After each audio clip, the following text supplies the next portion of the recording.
Say, do the Pelicans have too many players? Well, in space don't have enough panelists. So let's talk about it. You must know that first. Can't nothing and nobody fade what we trying to do and what we about to do.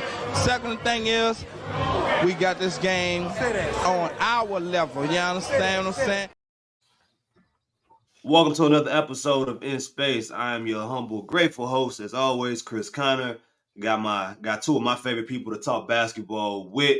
Y'all already know Lito, famous for at this point 5 seconds with Lito. Y'all can take the high however y'all want to at the end of the Pro Dogs Talk Show. That's his tagline. And then I gotta change this overlay here so we could, you know what I'm saying? Hold on, let me get that ain't it. Hold on, I took everybody off the screen. Let me see. I'm gonna fix it. But we got Coach Mike Cyprien, friend of the show, then had him on a few different times here.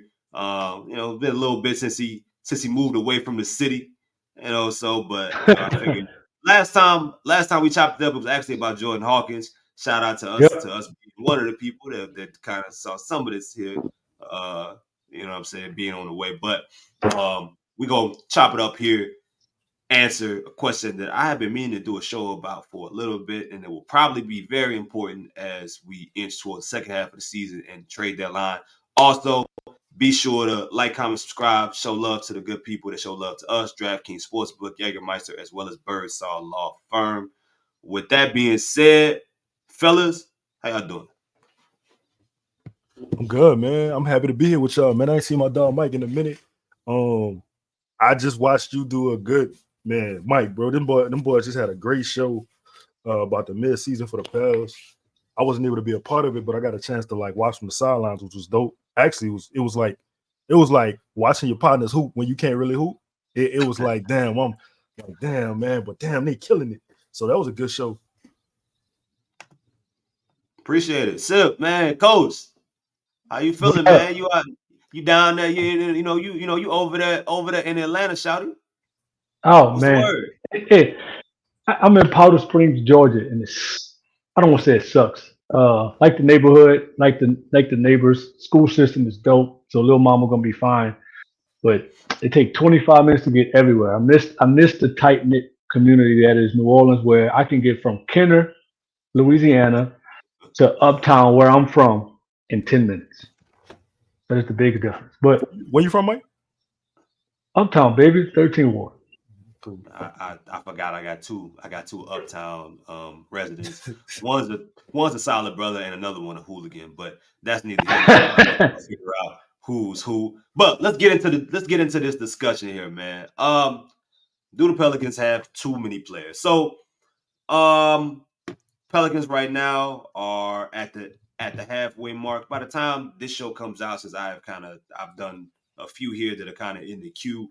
By the time the shows come out, they may have played one or two games already. So forgive me for here. But um the Pelicans are at the halfway mark today as we currently stand in solid shape, 7 games over 500, and per usual the last few years in their victories and in their season they've had contributors or contributions from a bunch of different areas. Guys, and in this year's, even a little bit more because while you can point at certain players that are standing out, a lot of the statistics, you got people hanging around each other. But top three all jumbled together. Then the next few all kind of close. But basically, what you see speaks to the folks that believe that this Pelicans team is the deepest in basketball. Um, and I guess I'll start off there before we talk about if the team has too many players and what exactly does that mean. I'm Leo, tell me, do the Pelicans, yes or no, have the deepest team in basketball currently? gonna say yeah. I'm gonna say yeah. Why? Man, I think me and you were just looking at a stat earlier today. You text me a stat, um, and it shocked the shit out of me.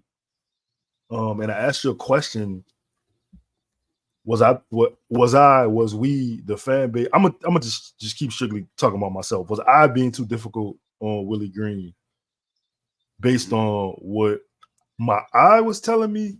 Then I look at what the data is telling me. And I don't exactly remember what you said verbatim. I don't know if you remember what you said, but it was kind of like, damn. And I don't remember what the stat was, but I think we were talking about offensive efficiency. Oh yeah, yeah, yeah. The Pelicans, I think synergy put together. They have a consistent metric on a bunch of different things. But the metric that I was looking at was half court efficiency, Half court efficiency. Okay. and they had the Pelicans ranked at number 8. They were 15th, I think, a couple of weeks ago. They've creeped up to 8 as we currently stand. So I think for me, right, if you take that and you base it on what it is now, for whatever reason, when Willie Green has all of his players at his disposal, sometimes the lineups get a little funky, sometimes the rotation's funky. But what I think, and I'm gonna bring this back full circle, what I think Willie is great at is when, for whatever reason, word to Pimp C, he does the most with the lesser. Right. So I think that he's really great with that, and he's trying to figure out how to use the superpower that he has currently. You know what I'm saying? But with that being said, yeah, because if you think about it, there is so much for him to have to use, right? Like he said the other day, Hawk is making his job difficult, which means that what that means in coach speak is somebody else ain't gonna play because I gotta play this kid. You know what I'm saying? Micah attest to that.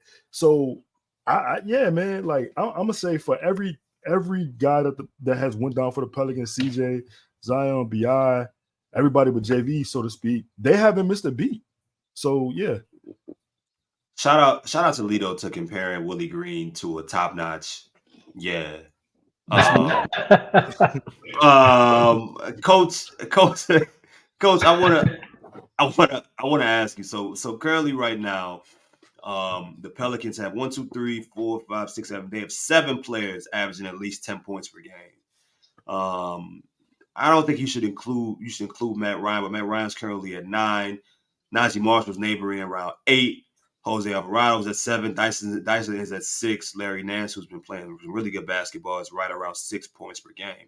But you got 7 guys right now who've been playing, who's played at least, Trey's about to close. He's about to reach the 20-game mark here shortly. But all around, even close to 11 points per game. So that tells you something right there in regards to the amount of players. I think when the last time I researched it, it was only 4 other teams that had that many guys in double digits so far. But I want your overall opinion on this assessment and what it means to have too many players. But from a coaching perspective, how difficult is it? Well, everyone says they want depth sometimes until they have it.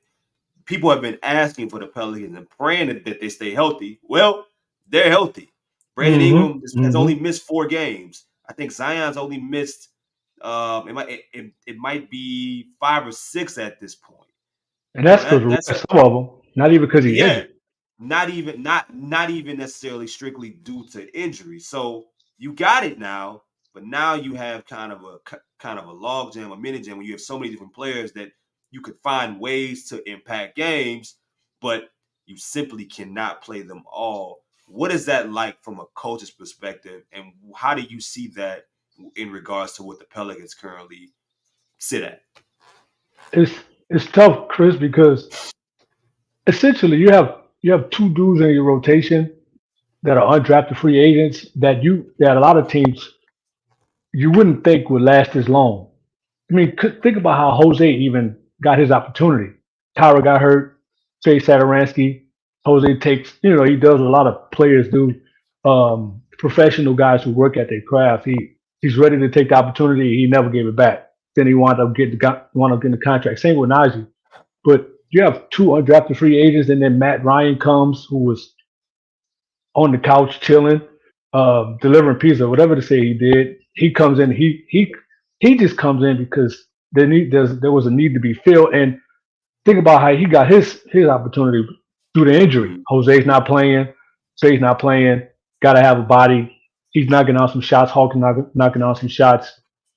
It's a testament to those dudes who may not have gotten an opportunity and they come in and they're ready to play, that contributes to the logjam because a lot of dudes that you didn't even think would be in the situation were put in a situation and they just flourishing. From a coaching standpoint, it makes it super tough because and I can't. We've never had this in college.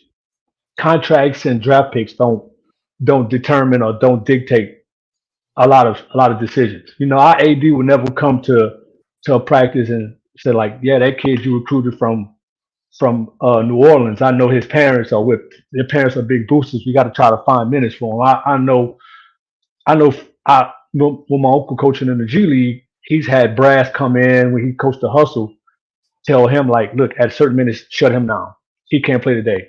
And he's like, Mike, it's tough to win like that because we got depth, but I can't play certain dudes past certain minutes. And you don't know if that's taken into account with Willie. With yeah, you want Hawk to play Willie from a strategic standpoint. Willie may have his reasons why he don't want to play Hawk right now, but who knows what the hell Griffith's saying? Like, bro, we drafted this man in a lottery and he's making shots. You have to play him, even if that means Jose and Najee don't get as many minutes, and you kind of have to justify. You can justify that with the what Hawk was drafted, with the need he feels for the team. It makes it extremely tough because a lot of coaches coach with their gut. You know what I'm saying? Like Willie's gut is saying Najee and Jose have done great things in big games, in playing games, in games, in playoff games, in games we needed to win to get us into the play and or get into the playoffs. Willie's gut is telling them I got to play those dudes, but the team needs what Hawk brings. The team needs what the starting five may need what Trey brings, Mhm. and Yeah. you have an internal battle with do I go with what got me here or do I go with what's hot? You know what I'm saying? And it's not an easy decision to make. And I've coached with head coaches that, come the end of the season, they're like, God damn it, I wish we would have played such and such a little bit more. We had a 5 game losing streak and we probably should have sat him earlier. Maybe we would have been a 3 game losing streak and next thing you know, instead of being fifth in the conference standings, we're third now because it gets so tight. You know what I'm saying? But it's a tough line that I think a lot of people don't appreciate because in everyday life you're not tasked with making those types of decisions, bro. You're not. At your job, you may have to make those decisions in life, but at your job, you're not tasked with making decisions like that. So Yeah. I kind of sympathize with staff because me, Hulk has to play. I'm not gonna lie to you, and me having been I started off as a walk on in college and had to earn a scholarship. I tend to side with the underdog, being Jose and Najee. So and Willie's the same. Willie was like one of those types of players when he wasn't a star. He was a spot minute type dude. He was a dude who was lasted in the league because of hustle and muscle and all that other good stuff, whatever cliche you want to use. So he sympathizes. He relates to them. He kind of sympathizes with them, but I think he's got to probably start inching away from that train of thought and going with what makes sense, and that's getting the young boys some minutes because I think he's ready. Um, anyone here who is, I mean, I don't think by now that there's anyone that's it's their first time watching this show here, but if it is, please join everybody else that watches and like, comment, subscribe, share the word, so on and so forth. This is probably by the time this comes out, it's probably be the third that is scheduled and released between this week and next. So shout out to Lito for telling me I was being lazy. Lito, yeah, it was needed though. Lito, if you were, I don't even think it necessarily if it has to be from a coaching perspective, but how many players do you think should be in a regular rotation consistently? Let's just say Ooh. regular season. What's your opinion on how many? Before I answer that question, because I do think is a good question. Can I just add on to a point that Coach Mike made? Yep. So Jay-Z has this song about regrets, right? And the things listening to what Coach said about um I wish I would have played this guy towards when the season is already it's over, or if it's a fourth of the way over, I wish I'd have did this, I wish I'd have did that. Like, we saw this along the way, but I wish we would have leaned into it a little bit more. I've had these conversations with guys, like a few of my friends, guys I went to high school with, you know what I'm saying, who with like had these conversations with Sean Dumas, right? Like, I wish in certain situations you would have did this, like having coaching conversations with guys, having been on the sidelines, not necessarily on their staff, but just picking their brain and just trying to get into the idea of it. And I will say, I'm blessed to me and Mike were just talking about aging, and I'm blessed to still be here. And the one thing that I have learned in life is, by the grace of God, is the thing that you believed in to get you there might not be the thing that keeps you there. Mm-hmm. So sometimes when you get to a place, you got to develop a whole new strategy, or that thing that brought you there will leave you there. You know what I'm saying? And in Willie's case, the underdog approach. Look, I'm a backpack hip hop head. I don't like mainstream rap, right? So it's funny seeing the Most Def Drake talks on the timeline is, to me, what Mike just said about underdog first round draft picks. Like, it's a world for all of them can exist. They just can't maybe play at the same time. You maybe just don't give them the same minutes. Yeah. You know what I'm saying? Yeah. But to answer your question, Chris, I'm sorry, I brought you all around the world. To answer the question, right. I'm gonna say at most probably 8. I'm gonna say probably in the regular season. Yeah, I think so. I think a 8-man rotation, barring 8 or 9-man rotation, right? Barring injury, because I'm gonna give you an example. There was Willie played a guy, and this is no disrespect to Willie, because he year three last year. You know what I'm about to say? No, you said no disrespect to Willie. That means he about to hit him across the head. All right. So look, man. It's been 2 instances off the top of my head. Right? So the first one would be Trey playing really well, not really seeing minutes in the playoff game. But leading up to the playoff game was playing well. In the regular season was playing well. You get into the playoff play-in game, and you put Tony Snell in the game. Yeah. All right. Following that up, last year, Dyson had been playing hella minutes. Dyson came in playing hella minutes, right? He was playing hella minutes the whole season. You got a guy, Kyra, who hadn't really been in the rotation that much. And for whatever reason, I think Willie went with his gut, and he put Kyra in over Dyson. I don't even think Dyson got many minutes in that playing game. And you could see the look in Kyra's face, like, oh shit, I'm playing. It's me.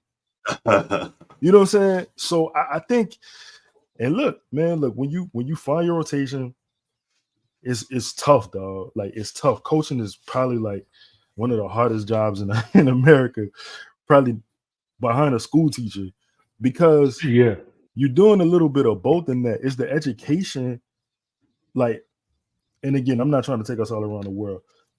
Jordan Hawkins, right, came in with a skill set as a defined professional. He knew what his thing was in the NBA. He didn't need anybody to tell him. He came into the league knowing who I am, and this is what I am. Bro, think about this in the holistic term of a person. You got people who go their whole life not knowing who they is. You got people who are basketball players who have all the talent in the world, but what is the one thing that they do well? They don't know. So they do everything. Yeah. Right? You know what I'm saying? So you have to it's still kind of on him to tap into the potential of people. You know what I'm saying? And you got a whole roster of people to do that with.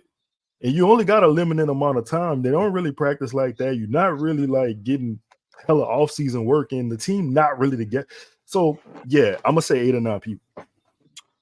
Coach, what's the balance? Because I think one element that fans and even sometimes as that we overlook, people that are closely um, observing each game, analyzing it, talking about it, writing about it, whatever the case may be, that a lot of times even spot rotation minutes sometimes simply come down to game plan. Mm-hmm. They come down to a team's weakness or certain mismatches or a thing that the opposing team doesn't do well. And therefore, you may see a certain guy that you haven't seen in a week on a full healthy roster play a bunch of minutes because they feel like this is something like we are going to need you tonight, which is why you always say, coaches say, stay ready. You never know when your number's going to be called. And that's beyond just injuries. That's beyond bad play, so on and so forth. What's the balance, though? Because one of the things that I think people, and even myself, have been critical of Willie Green, and you can tell me if it's fair or it's unfair, is the managing of things when shit doesn't go to plan. So the adjustment of, okay, this is not working.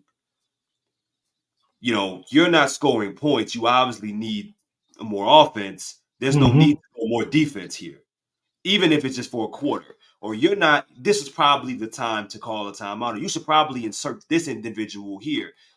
Maybe you insert this player here one game and he doesn't play the next. It's like, it doesn't have to be one constant, one consistent.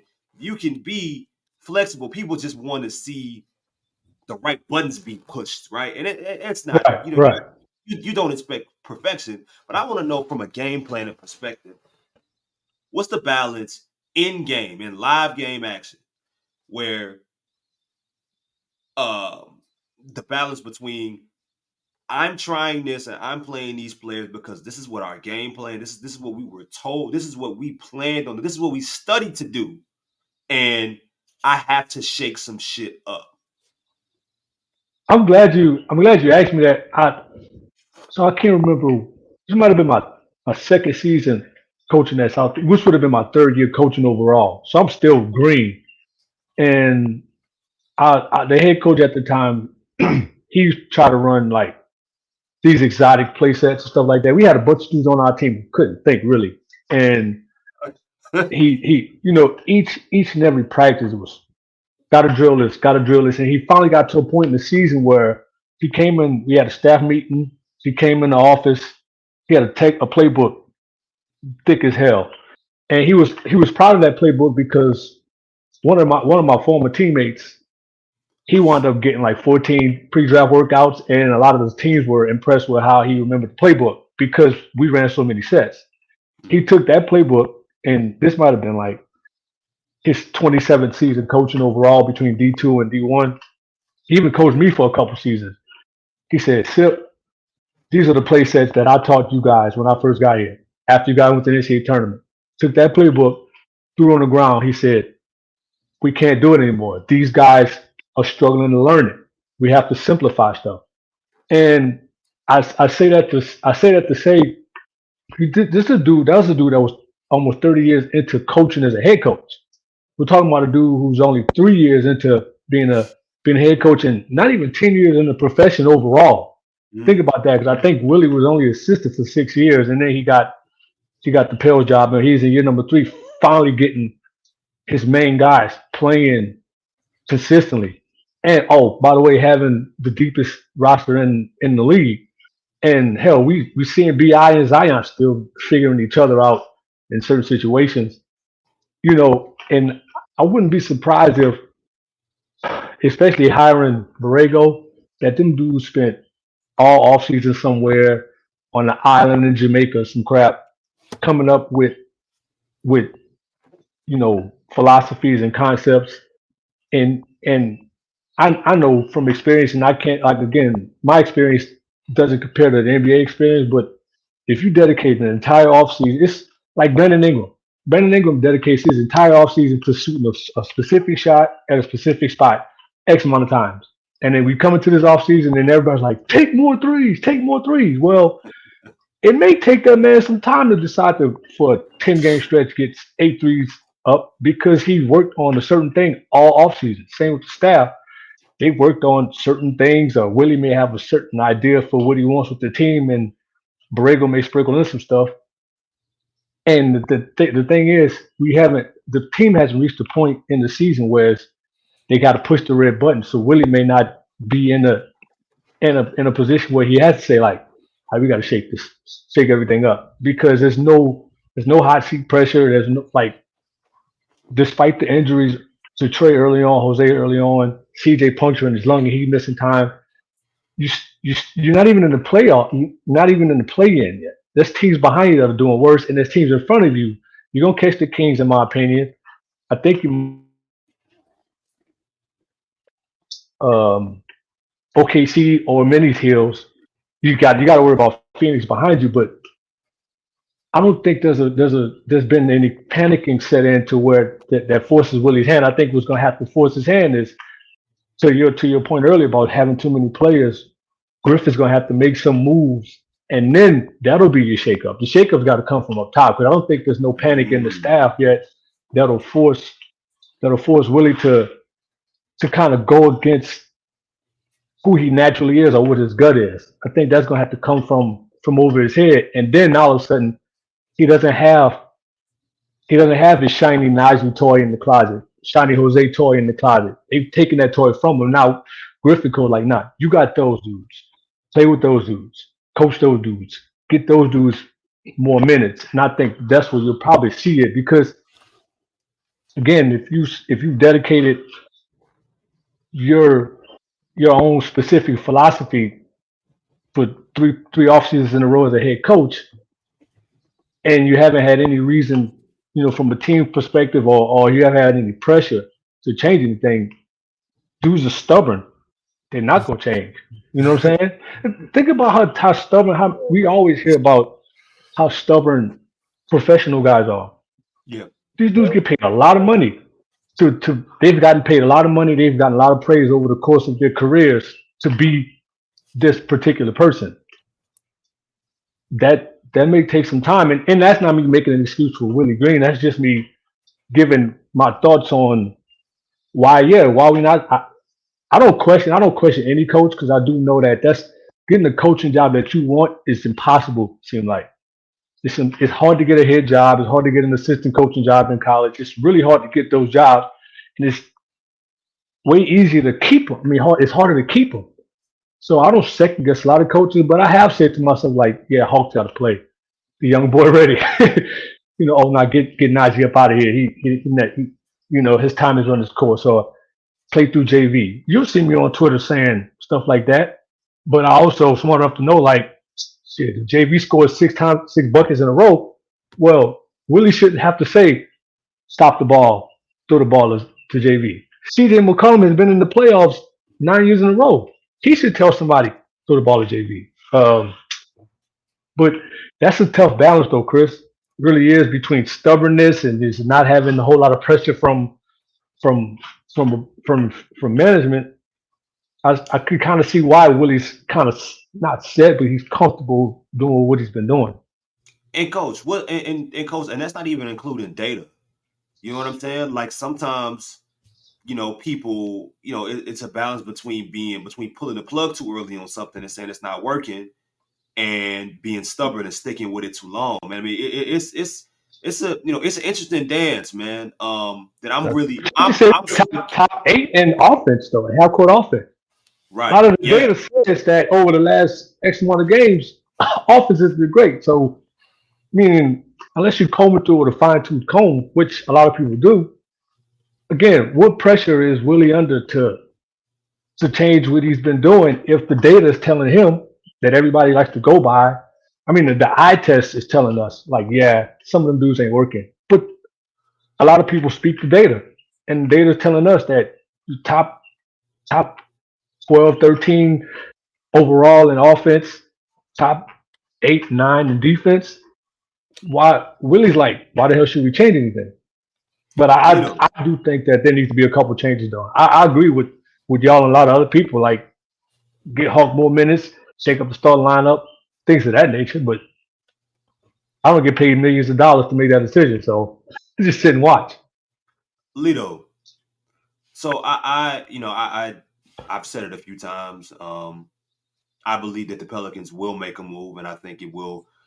There will be multiple players, some that are currently in the rotation that will be moved or will be adjusted by said move to make room for some of the guys currently on the bench that should be playing either consistent minutes or more minutes.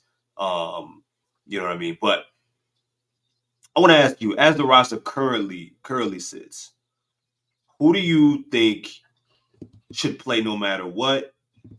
And what are the guys? Who are the guys that you think are conditional under certain circumstance? Break the the fire, the emergency Glass. fire Yeah. extinguisher, emergency glass. And I also want to know, do you agree with Coach that really what we're talking about is probably should be more in Griff's hands in reference to making a way for this situation to be simplified in regards to the amount of players that are playing every night. Hey dog, listen. This is first of all, this is a great, not because I'm on the show, but this is a great show. And I'm gonna tell you why. This is an important conversation. For real, because like Mike just said some very important shit. It's so easy. And I'm like a part of this. It's so easy to sit back and be like, he should take more threes, right? But son, if you hooped, right? If you played basketball, you specifically came into the summer doing one thing, and that's what Mike said. So I took these 40 shots right here, right? Like I took these shots right here. And with basketball comes habits, right? It's in life, it comes habits. But the thing is, when habits form, sometimes, unfortunately, contradictions form. Mm. Because I say, Chris, I see how you shooting that. We'll put a little bit more arc on it. And you like, I done shot that shit 200 times and I done made 189 of them. Who are you to tell me that I need to do this and I need to do that? Bro, I'm telling you, look, I've been in these. Listen, so much so, I'm not going to get us off course, but Go ahead. So much so, bro. Anytime I haven't played competitive basketball in years. Dog, anytime I walk into a gym, I have a routine. It does not matter. I start underneath the goal. I shoot 5 shots on each side of it. I go into the front. I shoot 5 shots. And then you know what I'm saying? Like, these are all form shooting shots. I don't jump, right? Until we get to the 3-point line. The same thing. If somebody was to come in the gym and they was like, nah, start at the 3. And then go, bro, that would fuck my whole, like, what? No, I can't do that. I have habits that I have formed over the years of shooting a basketball. But I think when you think about these, like Coach said, you think about, I got to the NBA. I'm good enough. What I did was good enough to get here. Who are you? You want to tinker with my shot? You want to change my shot profile? Bro, that's not what I do. So I do think this is an important conversation, because sitting down watching the game is so easy to be like, yeah, again, I do it. You need to, bro. What you mean? You shot 2 shots. You're a perimeter player. Why you shot 2 threes? You know what I'm saying? But actually, in the throws of the game, it's a little bit different. But anyways, you were asking me about situational minutes. Yeah. Who do you think should be? You don't even have to name the starters. Let's just stay on the bench. All right. Who from the bench should play no matter what? And name me the guys that should be that minutes should be conditional. Man, that's a good call. I think, okay, I'm gonna just go off the top of my head. I think if Larry's healthy, Larry should be playing minutes. No matter what. No matter what. If Larry's healthy, he should be playing minutes. I think Jose's minutes should be conditional based on matchup. Trey should be getting minutes no matter what. No matter what. And here's what I'm gonna throw at you. When Matt Ryan comes back, I think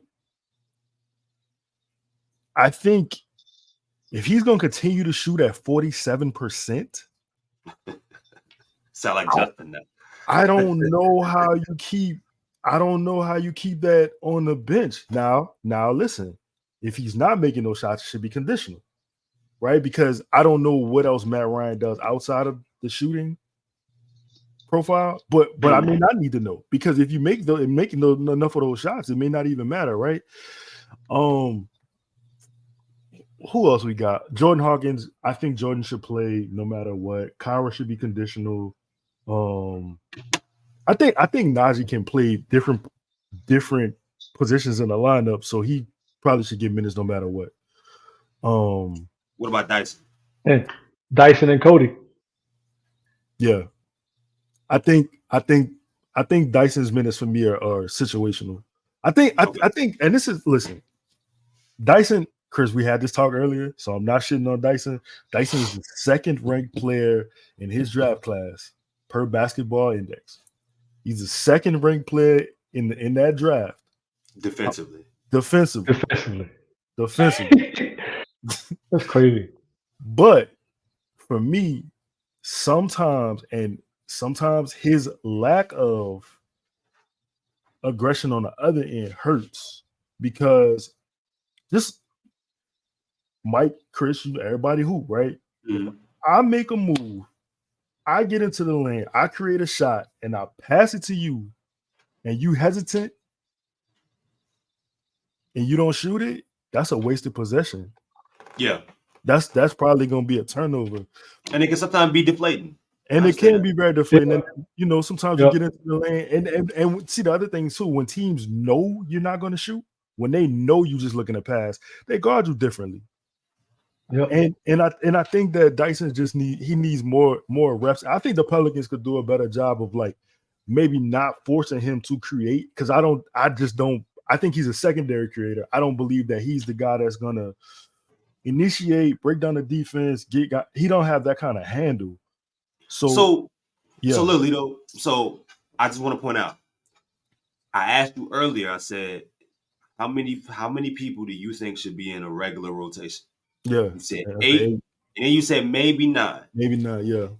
You just told me Larry, Trey, Hawk, and Najee should all play. And then you said, if Matt Ryan, yeah, I did. That's 10 players. It's crazy, ain't it? Hey, if you go on my Twitter profile, if you go on my bio, it says I'm probably lying. So, what you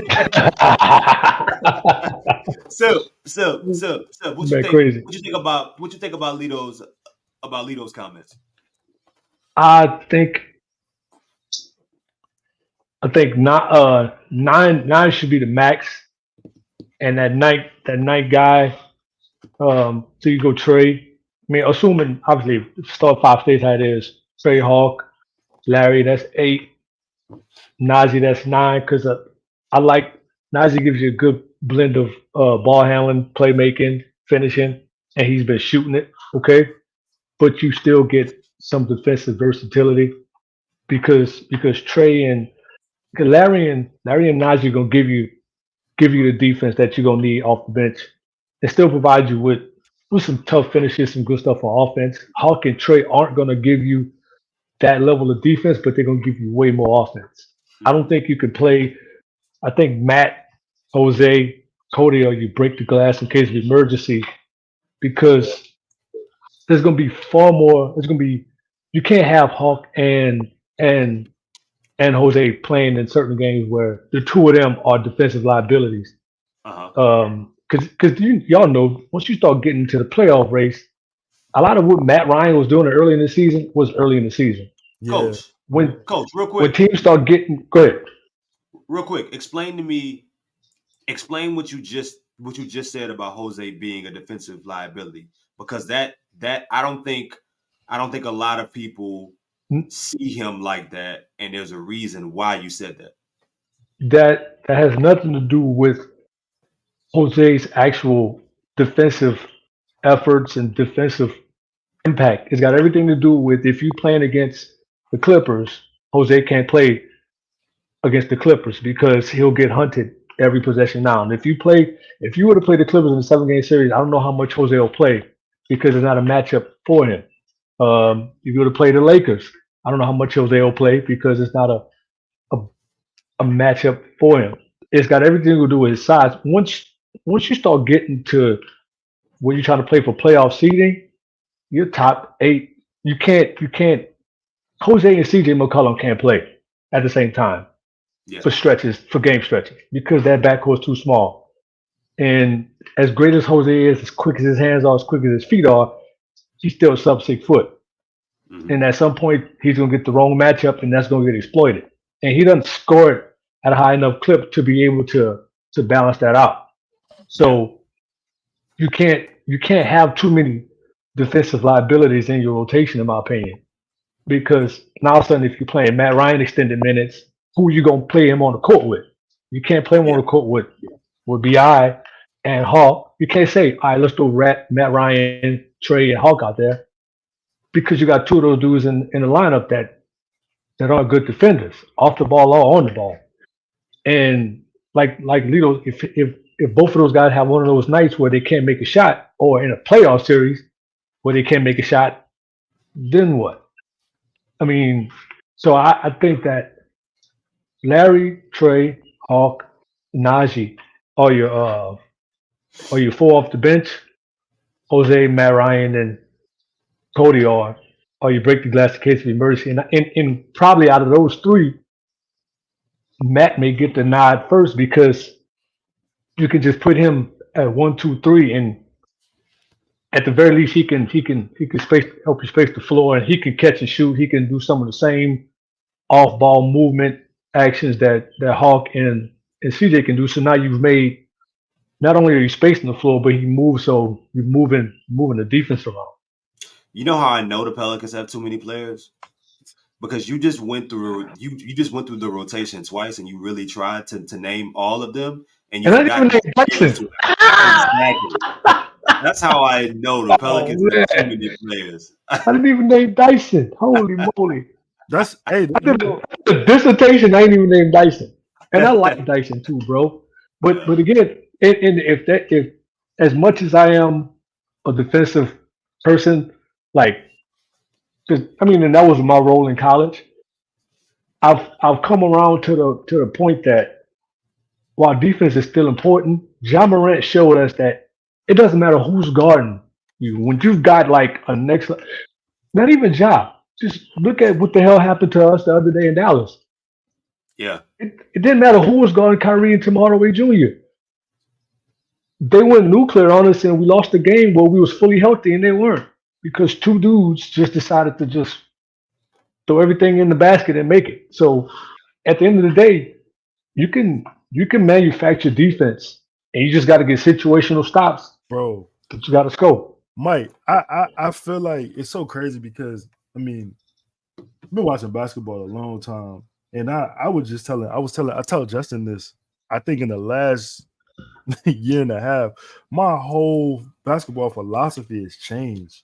Like I wrote an article about Herb Jones, and it was to give him his flowers, but I was saying it in a way of Herb is kind of like an anomaly because there's not many guys who just specialize in defense who can play like you can just put them on the floor anymore. Like you used to have two-way superstars like Paul George and Kawhi, and like you don't really get those guys no more. And you don't. I'm not trying to say you don't need them because if your best player is going to also lock up on the other end, that changes everything. However, man, like I truly believe the last sentence of what you said is situational stops. Like if you could just get situational stops, you don't need and this is no disrespect to Dyson. You don't need a Dyson. You don't need a Dyson with her, right? Because then it gets You're clunky. duplicating it to a certain extent. Exactly. It's that leads to parity, and then it's not enough parity on the offensive end to supply those minutes in that lineup.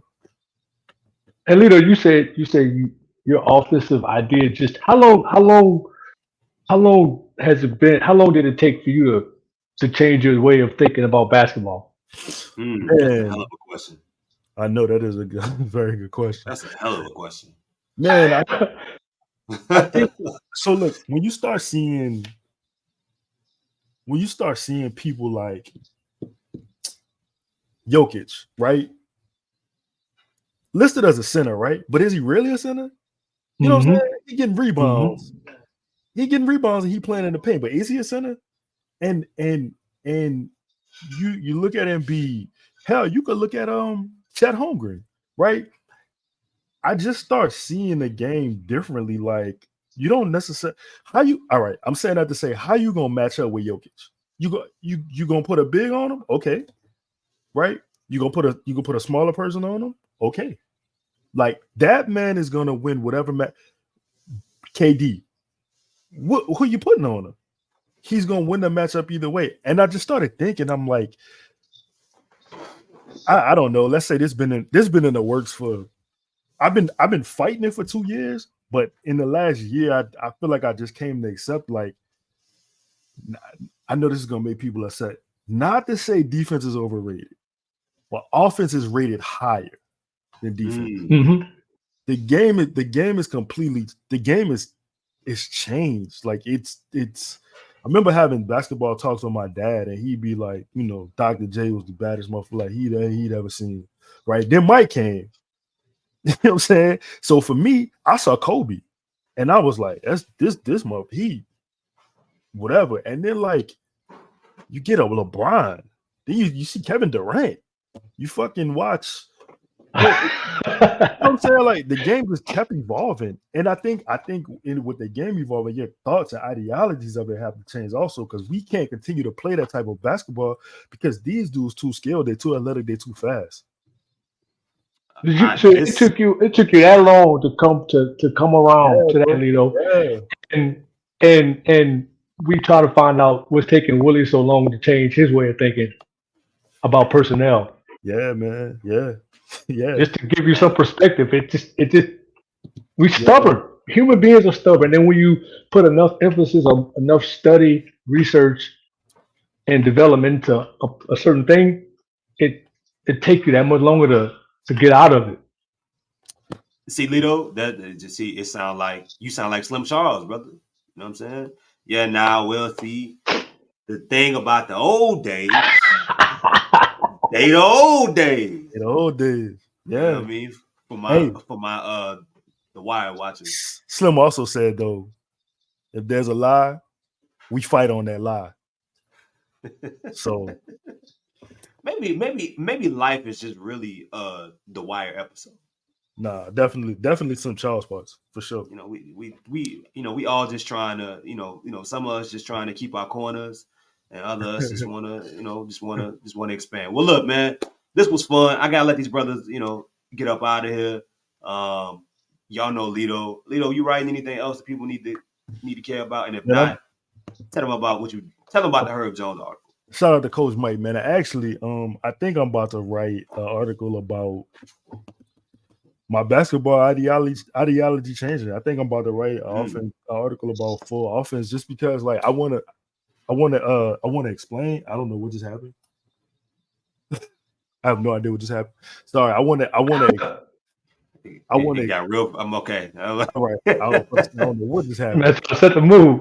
Yeah. My dog walking underneath my feet, hitting the extension.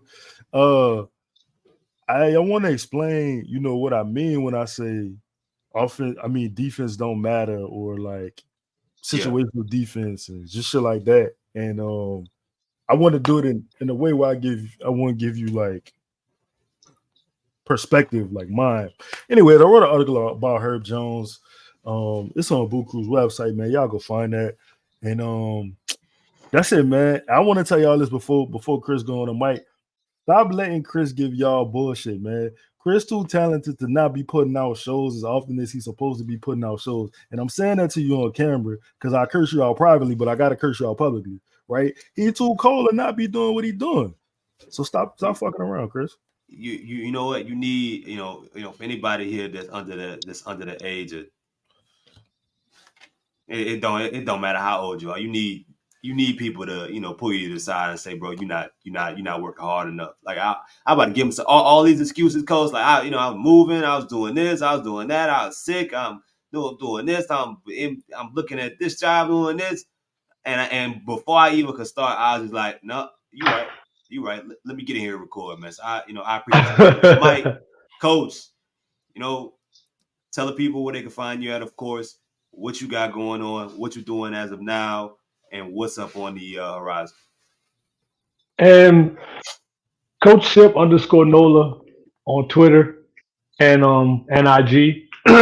And I had the shortest stint of a podcaster in podcast history. I cut it after 3 episodes. I'm not ashamed to admit that because I had to get back to what made Film Don't Lie what it was, and we back to evaluating the college prospects. Agents are hitting me, asking me for reports, stuff like that. So I was late to the pod today. I had one hit me like an hour ago and asked me to put some information together, and then we back up at the grassroots level. I contribute for this exposure event company called Rise Hoops out here in Georgia. It's not in Atlanta. It's actually in Ackworth, which is like maybe an hour north of the Atlanta airport. And it's kind of like if you guys ever heard of like Made Hoops, Hoop Scene, stuff. I forgot. It's a national. Those hoop scoop stuff like that, where they put on events and people go out and evaluate them, stuff like that. Prep Hoops Report. Rise Hoops is in that same vein. Go out and watch high school games, and I do my Film No Lie thing. I evaluate the prospects, put articles together for them. I do voiceovers, so excuse me. I actually I'll record the kids content, stuff like that. Come home, edit it, put my voiceover on to tell you what I like about the kid.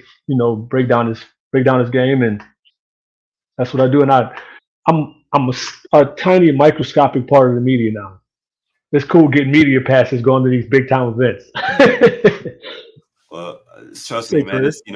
Chris, I can't let he being too humble. Hey, Mike Cole too. Mike always a voice of reason. Mike is a person who you can get on this Twitter if you don't know anything about the game, and this is why I appreciate Mike. Mike is a teacher.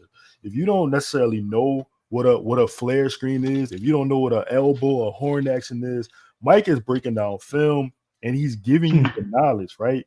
He's showing you what these things are from not only like a coaching perspective, but like he said, he in the media now. So he's making no, don't do that because you got credentials. So he's making these things accessible to the average listener who may not get it, because you're not gonna get that from ESPN. Right, like you gotta really get that from a source. You really gotta understand what basketball knowledge is. A person who played the game, who's around the game, he's been on benches in college. You know what I'm saying? So I can't let you do that, bro. Ain't for my time. I'm not about to let you. Nobody shutting themselves on my watch. I can't have that. Like I can't like that. Look, man, I'm just happy I could be surrounded by two media superstars. You know what I'm saying? You know what I mean? Walking through places, different games on different courts, you know what I'm saying, that I couldn't imagine. Shout out to, Mr. Media Man Part 2, and shout out to Coach Sip doing his thing on the floor, man. I mean, I'm in, shout out to y'all. And you know what, man? As Coach Sip would say, gotta keep the main thing the main thing. Oh, my man, keep the main thing the main thing. That's the motto for 2024, fellas. That's why I like the ship a little bit. Keep the main thing the main thing. Well, no. I typically would have, I don't have 5 seconds with Lito thing, but we do have 5 seconds with Juvie. It's all about athletes and athletics. We controlling this shit, and that's how we feel from the heart. And 48 seconds from DraftKings, and for real, we out. DraftKings Sportsbook, an official sports betting partner of the NFL playoffs, is bringing you an offer that'll help make the playoffs electrifying. New customers can bet $5 on any game and get $200 instantly in bonus bets. Download the DraftKings Sportsbook app now and use code BOOT.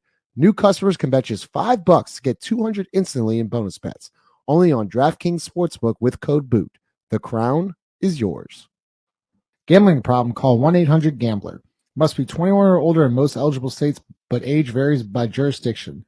See DraftKings.com/sportsbook for details and state-specific responsible gambling resources. Eligibility and deposit restrictions apply. Bonus bets expired 168 hours after issuance. Terms at sportsbook.draftkings.com/basketball terms.